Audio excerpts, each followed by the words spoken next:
Selamat datang di channel Hukum TV. Sebelum memulai podcast, mari dukung channel ini dengan cara subscribe, like, dan share video ini.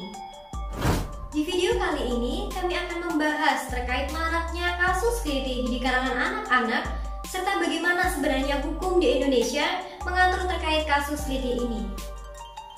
Pada April 2022 lalu, jagat maya dihebohkan dengan adanya kasus yang menghantui daerah istimewa Yogyakarta, yakni kasus kelitih, di mana kejahatan yang memakan korban yang masih berstatus pelajar SMA ini ternyata pelakunya juga masih kalangan anak-anak atau remaja. Apabila ditelusuri, jauh sebelum itu, Polda Yogyakarta menyebutkan bahwa sejak 2019 sampai 2020 terdapat 40 kasus kelitih, di mana 70% pelakunya adalah pelajar. Sementara itu, sepanjang 2021 terdapat 58 kasus dengan 102 pelaku, 80 orang diantaranya berstatus pelajar. Contoh kasus ini menjadi bukti bahwa maraknya kriminalitas yang terjadi di negeri ini memang bukanlah peristiwa herediter atau bawaan sejak lahir, ataupun warisan biologis. Karena tindakan kriminalitas bisa dilakukan oleh siapapun juga, baik pria maupun wanita, bahkan oleh usia dewasa ataupun anak-anak. Entah sejak kapan kriminalitas akan menjadi hal yang akrab di tengah pergaulan anak Indonesia.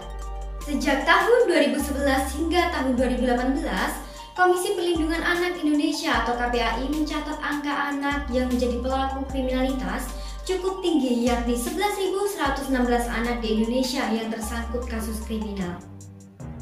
Dari catatan tersebut, kasus terbanyak adalah anak yang menjadi pelaku kekerasan seksual.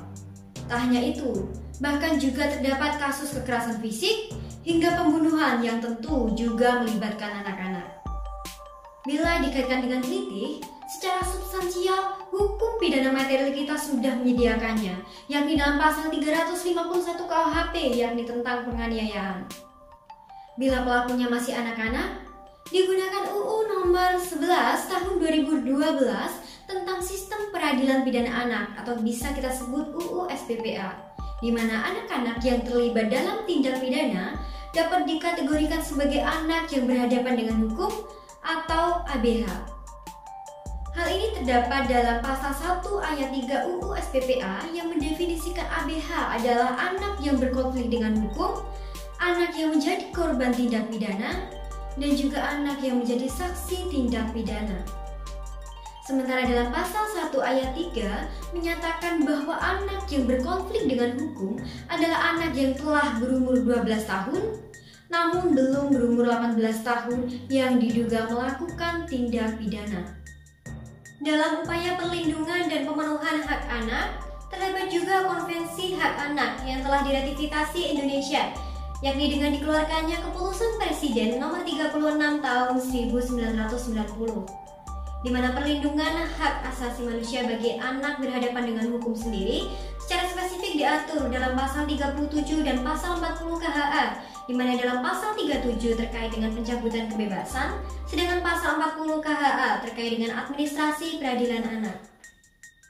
Mengingat penanganan ABH tentunya memerlukan komitmen yang tinggi dari negara, karena ABH ini menjadi salah satu dari kelompok rentan, karena secara karakteristik, ABH memiliki keterbatasan, baik keterbatasan secara fisik, psikologis maupun kognitif mereka dibandingkan dengan orang dewasa.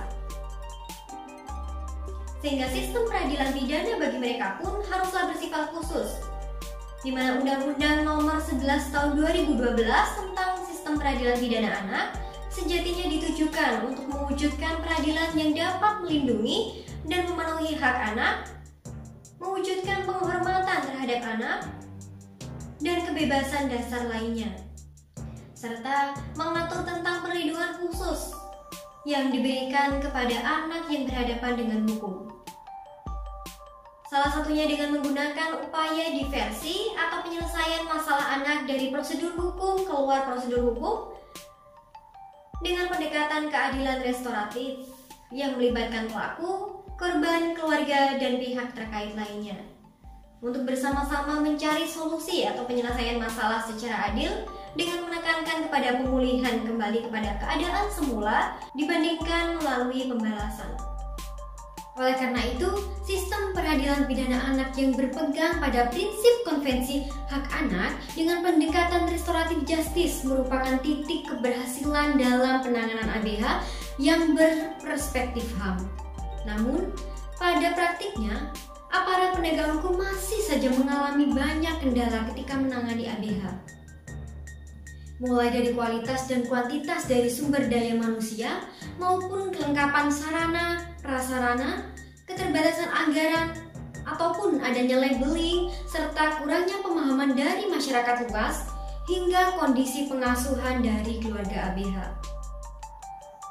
Namun, sesuai dengan amanat yang tertera dalam UU SPPA bahwa seluruh pihak kepolisian, kejaksaan maupun pengadilan haruslah memiliki penyidik khusus anak, penuntut umum khusus anak, dan juga hakim khusus anak yang berkompeten maupun berpengalaman dalam penanganan kasus berbasis anak. Sudah seharusnya anak Indonesia memperoleh haknya sekaligus perlindungan. Upaya pemenuhan ini haruslah dilakukan oleh seluruh lapisan masyarakat, sehingga tentunya diperlukan sinergitas antara keluarga, komunitas, masyarakat, dan pemerintah untuk mendukung upaya pemenuhan kebutuhan dan hak dasar anak yang berhadapan dengan hukum. Dari hal ini tentunya diharapkan pelaksanaan pembinaan yang diberikan kepada anak berhadapan dengan hukum dapat terlaksana secara baik dan dapat menyelesaikan masalah utama tanpa membuka permasalahan baru lagi. Penyediaan pendidikan yang setara dengan usia anak di setiap lembaga pembinaan dapat menjadi salah satu solusi. Karena meskipun anak telah melakukan suatu tindakan kejahatan, namun pendidikan baik secara formal maupun informal merupakan bekal penting bagi masa depan anak. Kemudian setelah mereka bebas dari lembaga pembinaan khusus anak, juga perlu dilakukan sehingga anak tidak terpengaruh kembali oleh dampak negatif dari lingkungannya. Pengawasan juga dapat bekerjasama antara lembaga penegak hukum dengan dinas sosial maupun lembaga swadaya masyarakat yang terkait. Selain itu, kunci pembinaan utama terhadap anak yakni pola asuh dari orang tua, karena keluarga berperan penting dalam hal ini. Mengingat pola asuh yang tidak baik tentu dapat menjadi penyebab dari perilaku maladaptif anak itu sendiri. Sekian video dari kami, semoga video ini bermanfaat. Terima kasih sudah menonton dan sampai jumpa di video berikutnya.